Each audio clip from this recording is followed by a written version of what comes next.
Ukoliko se bavite ekološkim uzgojem povrća, vjerujem da uvijek tražite prirodna rješenja i načine kako poboljšati rast vaših biljaka.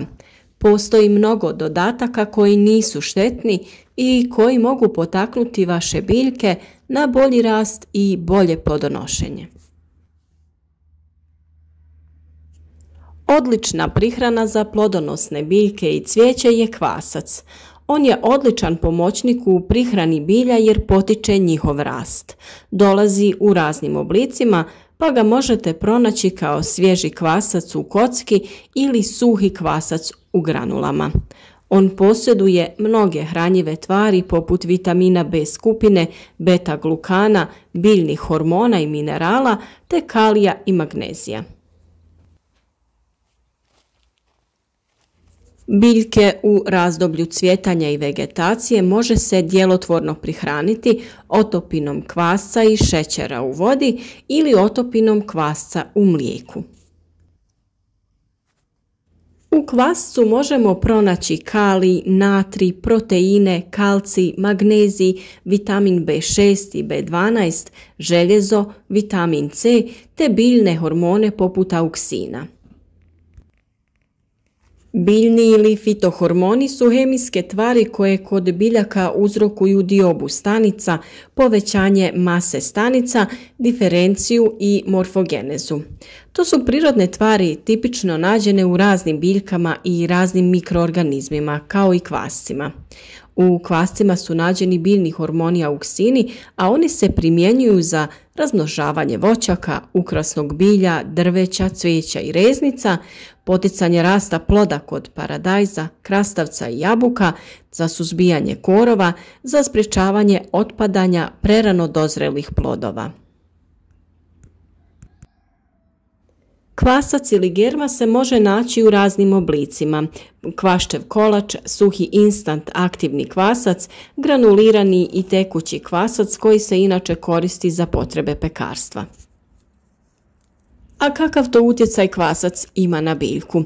On u biljci uzrokuje oslobađanje topline i zagrijavanje biljne podloge, aktivnost mikroorganizama prisutnih u zemlji i povećan sadržaj mikro i makroelemenata. Temperaturna kolebanja, česte padavine, previsoke temperature nikako ne idu na ruku biljkama, a onda i povrtlarima ove godine. Kako bi se izborile sa različitim bolestima, najvažnije je dobro ih nahraniti i podići im imunitet. Postupak pripreme ovog pripravka je sljedeći. 50 grama svježeg kvasca dodate u 1 litru tople vode ili mlijeka, te u to dodate 3 do 4 kašike šećera. Sve to trebate dobro razmutiti.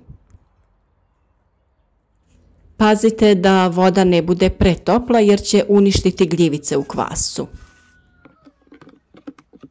Sve to dobro izmiješajte i ostavite da stoji nekih sat do 2 vremena kako bi se kvasac dobro aktivirao.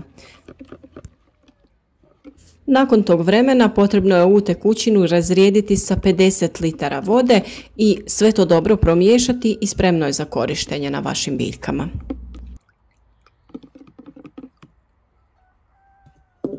U slučaju da koristite suhi kvasac, 1 vrećicu kvasca, to jest 8 grama i nekoliko kašika šećera razrijedite u 1 litri tople vode.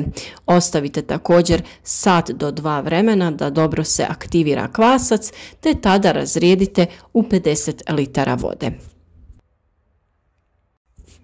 Tijekom proljeća i ljeta ovo hranjivo koristite svakih 15 dana, a tijekom jeseni i zime u plasteniku ili kod sobnog cvijeća možete koristiti svako mjesec dana. Ono što kod ove prihrane trebate imati na umu jeste da tlo zalijevano ovom otopinom gubi neku količinu kalcija i kalija, pa sa vremena na vrijeme trebate dodati ove minerale u tlo, a što možete učiniti pepelom od drveta. I ono što je također bitna napomena je da je potrebno da svaki put kada želite odraditi ovakvu vrstu prihrane, trebate napraviti svježu količinu ovog đubriva. Kvasac je odličan pomoćnik u prihrani bilja jer potiče njihov rast. Ishrana sa kvascem je učinkovita u svim fazama razvoja, iako je najbolje primjenjivati ga prilikom sadnje jer jača korijenov sistem. Također ubrzat će cvjetanje i sazrijevanje ploda, pa se često koristi kod uzgoja paradajza, paprike, krastavaca, tikvica i drugog plodovitog bilja, ali naravno i cvijeća. Kvasac sadrži mnoštvo minerala, a za istaknuti su dušik i fosfor, ali i enzimi što u tlu aktiviraju djelovanje dobrih bakterija. Ovako pripremljenu prihranu od kvasca i šećera možete koristiti za dohranu vaših biljaka, to jest povrtnica, a i za dohranu vašeg cvijeća. Šećer koji se u ovom slučaju koristi je stolni šećer ili saharoza. Jedna molekula saharoze je građena od jedne jedinke fruktoze i jedne glukoze. Obje te vrste šećera može koristiti kvasac kao i biljka za prirodnu dohranu.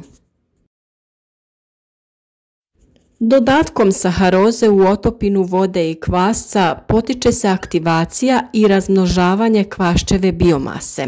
Hranjive tvari koje kvasac ne iskoristi, iskoristiti će kasnije biljka. Prirodna dohrana kvasce može se koristiti prilikom dohrane vaših biljaka, to jest cvjetnica. Za pripremu hranjive otopine sa germom potrebno vam je 10 grama svježeg kvasca, 1 kašika šećera i 1 litra tople vode. S obzirom da se koristi manja količina kvasca, ovu otopinu nije potrebno razriđivati. A postupak izrade je sljedeći. Otopite kvasac u vodi i razmutite, te dodajte šećer i opet kao i u prvom slučaju ostavite da stoji sat do 2 vremena. Zalijevajte cvijeće 2 puta mjesečno kada je zima, a 3 put mjesečno ljeti. Ovako pripremljena otopina poslužit će kao izvrsno prirodno gnojivo za balkonsko cvijeće, kao i za sobno cvijeće. Germa za zalijevanje povrća dobar je izvor prirodnih biljnih hormona koji će potaknuti rast čak i najzahtjevnijih biljaka te njihovih plodova. Kvasac koji se na ovaj način koristi za zalijevanje biljaka svojim intenzivnim mirisom može biti djelotvoran i protiv puževa u povrtnjaku. Nedostatak hranjivih materija u supstratu se ogleda u promjenama na samim biljkama. Ako biljka sporo raste, neće da cvjeta, ima promjene na listovima, korijen se slabo razvija, to su pokazatelji da joj nešto fali, te da je neophodna bolja njega. Način da se stvari poprave je da se sa vremena na vrijeme daje prihrana. Kada je riječ o cvijeću, obično se daje tečno đubrivo prirodno ili vještačko. Prirodno đubrivo možemo i sami da napravimo. Na primjer, tečno đubrivo od koprive o kojem smo već dosta govorili, a recept za njegovu pripremu je naravno već na našem kanalu pa ga možete potražiti i isprobati. A isprobajte obavezno i ovo đubrivo od kvasca jer su iskustva veoma pozitivna. Svi naravno žele da imaju zdrave i lijepe biljke, a to je upravo ono što se sa kvascem postiže. Dobijamo brži rast, bolje cvjetanje, ljepše listove i jači korijen. Kvasac sadrži sastojke koji dobro utječu na rast i razvoj biljaka i njihovih plodova.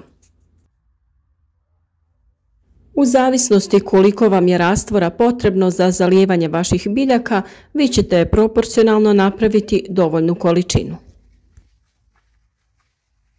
Ovo je jedan prirodan, a veoma učinkovit način za prihranu biljaka koji je pored svega i ekonomičan. Samo jedna vrećica suhog ili kockica svježeg kvasa dovoljna je za otopinu od 50 litara vode, što je sasvim dovoljno da zalijete jednu optimalnu količinu biljaka.